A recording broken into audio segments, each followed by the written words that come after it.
আসসালামু আলাইকুম প্রিয় প্রবাসী ভাই ও বন্ধুরা, যে যেখান থেকে দেখছেন আশা করি সবাই সুস্থ আছেন, ভালো আছেন। স্ক্রিনে দেখতে পারতেছেন স্বরাষ্ট্র দপ্তর থেকে দেওয়া একটা নোটিশ। মালয়েশিয়ায় যারা প্রবেশ করতে পারেননি তাদের টাকা ফেরত, বা আপনাদের ভিসার জন্য মালয়েশিয়ান মাইজিকান বা নিয়োগকর্তা যে লেবিটা ভায়ার করছে বা দিয়েছে সরকারকে, এই টাকাটা ফেরত দিতেছে মালয়েশিয়ার সরকার বা কর্তৃপক্ষ। যে লেবির টাকাটা আপনার কাছ থেকে নিয়েছে, 4 থেকে 5 লাখ টাকা নিয়েছে, তার অর্ধেক বা কিছুটা অংশ কিন্তু মালয়েশিয়ায় ভিসা কেনার জন্য সরকারকে দিতে হয়, মালয়েশিয়ার সরকারকে এই টাকাটা ফেরত দিতেছে। এবং কিভাবে নোটিশে কি উল্লেখ করা রয়েছে বিস্তারিত আলোচনা করব আজকের ভিডিওটা সম্পূর্ণ দেখার অনুরোধ রইল এবং ভিডিওটা প্রচুর পরিমাণে শেয়ার করে দেবেন, যাতে অন্য প্রবাসী ভাইরা দেখতে পারে আপনার একটা শেয়ারের কারণে।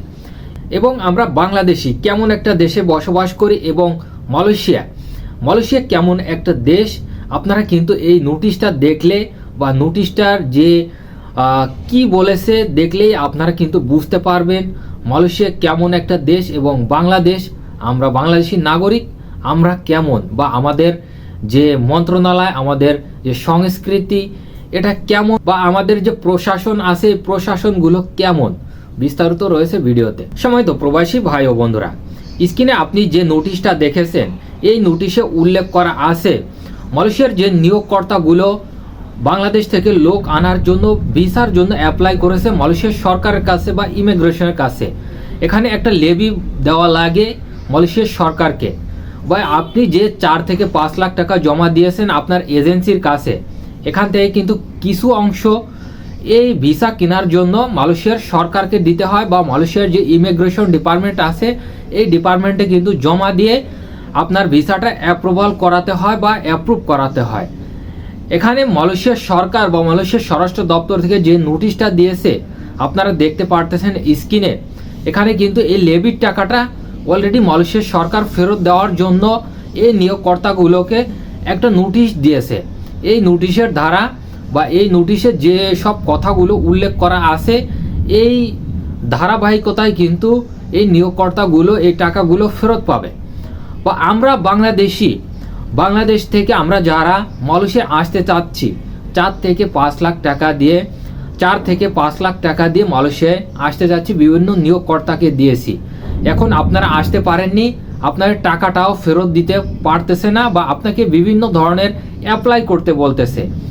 আপনারা কিন্তু এই এজেন্সির কাছ থেকে এই টাকাগুলো পাড়িয়ে ধরে আদায় করবেন বা পাড়ায় ধরে আদায় করবেন।